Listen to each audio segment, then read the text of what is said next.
So let's just start out then, you telling your story about your family and how you came to enroll your son in Redeemer.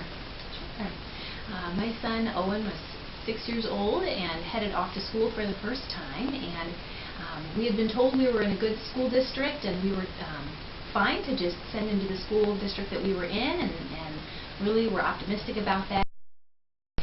He started at his school there in the school system, the public school system, and he was there for about a month when we noticed that some changes were taking place and couldn't really figure out why. And by changes, I mean in his, almost in his personality and who he was coming home as opposed to who he had been previously.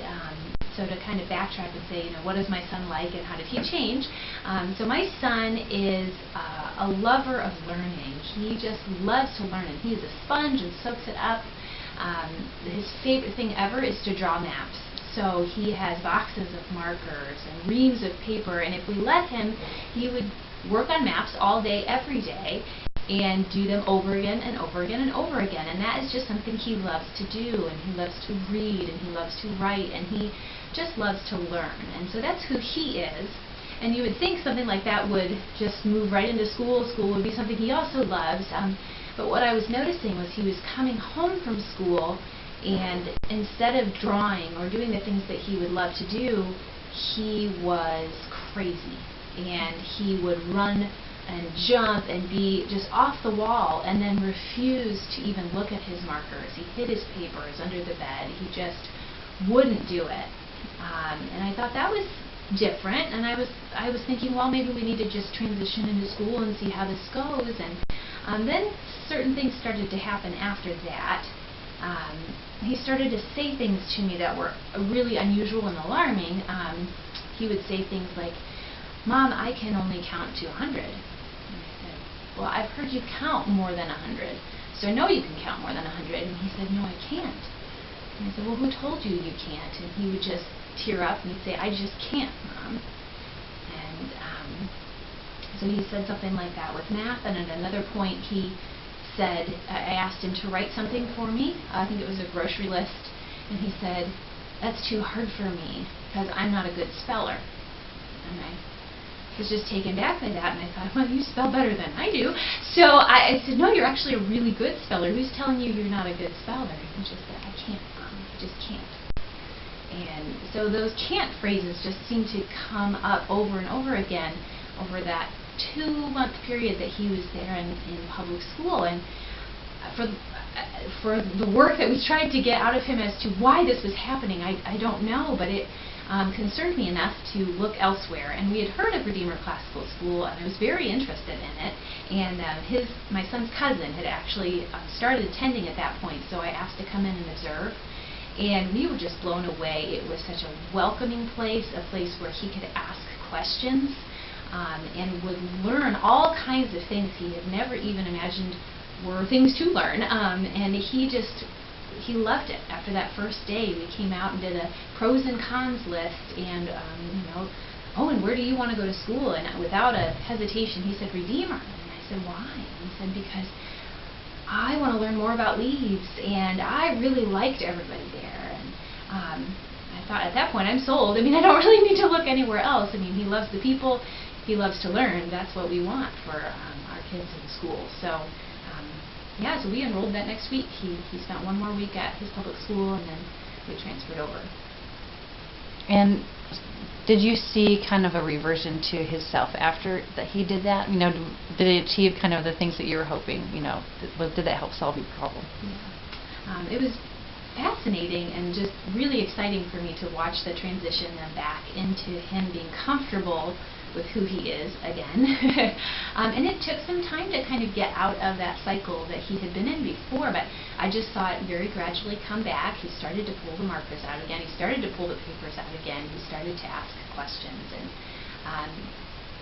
I think the first weekend that he came out on a Saturday morning and said, "Mom, do you want to draw a map with me?" I cried because I was so happy. I thought, this is my son, and he's back. And he was so excited to do his homework, and he was so excited to tell me his poems and tell me what he'd been learning at school. And previously, when I asked him, what's one thing you learned new at school today in public school? And he'd say, nothing. And I don't know if he literally learned nothing or if there was nothing he could remember about that day that felt like learning. I don't know, but he can tell me what he learns every day, and that's just really encouraging to me to know that he's being challenged and he is learning. And as someone with an education background, an education degree, and experience in the classroom, what have you noticed are kind of the distinctives of a classical education versus the kind of education that you and everybody else is, used to seeing out of elementary schools? I think what strikes me about classical school versus what I see or am used to out of elementary school education is just the integration of everything. I mean, rather than having, your core subjects, now you study math, now we're going to move on, we're going to study spelling. Then we're going to move on. I mean, it's everything. We're going to study how to write, but we're going to be reading, and you're going to be able to integrate what you're learning about how to write in how do we use this in sentences, how do we use this in a book, what does this look like? And using your mathematics then also with using it in science class, and how does that translate, because it isn't just core subjects. I mean, as we've gotten older and been adults, it's not core subjects. And it is using it in everyday life, and what does that look like, and how cool to be able to do that from an age when it's so much easier to learn that. And so I've really appreciated seeing all the different things that he's learning. He loves maps, but what does that mean for the people who live in the places that he's learning about, and what is the history of the people and the places, and how did we get the boundaries? And classical school addresses all of those things together and makes such a larger picture than just tiny little fragments of information. Would you tell the story about Owen going to the school library and trying to pick out this series that he was really excited with? Yeah. One of the things Owen was most excited about going to public school was their library. They had a huge library, and at the time he was really excited in the Geronimo Stilton book series, and that was just what he loved to read. And so we went into the library, we found it, they had a whole shelf of Geronimo Stilton, and he knew he went to the library on Wednesdays every week, and that first Wednesday was so excited, I'm going to check out as many of these books as I can. So he went in with his class, and they gave him 2 colors, and they said, you can pick out books in these 2 colors. So he went over and found those colors and realized Geronimo Stilton is not a part of those colors. And so I was proud of him, he went up and asked the librarian, can I check these books out? I want to check these books out. And she said, no, you can't, because you can't read them. And it floored me when he told me that, but I was shocked that he was told you can't.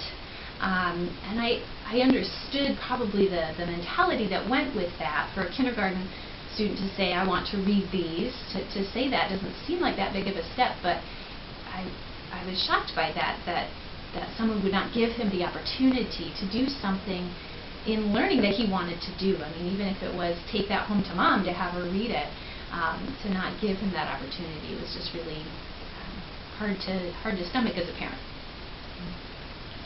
And then explain to me, did you think, have you found it, just experiencing it by switching your son's schools, that there is something added, or there's something additional that is valuable that he gets out of being in a Christian school, being in a school versus being in a school where that's not an option? Yeah, I think the benefit of having him in a Christian school is right now he's so interested in how the world works and what makes the world work, and learning as much as he can. And I think most kids at his age are just so impressionable. And if someone tells them, the world started with a big bang, and that's how we came to be, in his mind, okay, that's how it came to be. And I think coming from a basis of there is an originator, there's a creator who set the world in motion, and he has always been and will always be, to have that basis and understanding, it changes how you study the rest of the world, in everything, in every subject, and how it all correlates together. So having that basis and having it grounded in truth in Scripture, and having having Scripture but then be interwoven in all of these stories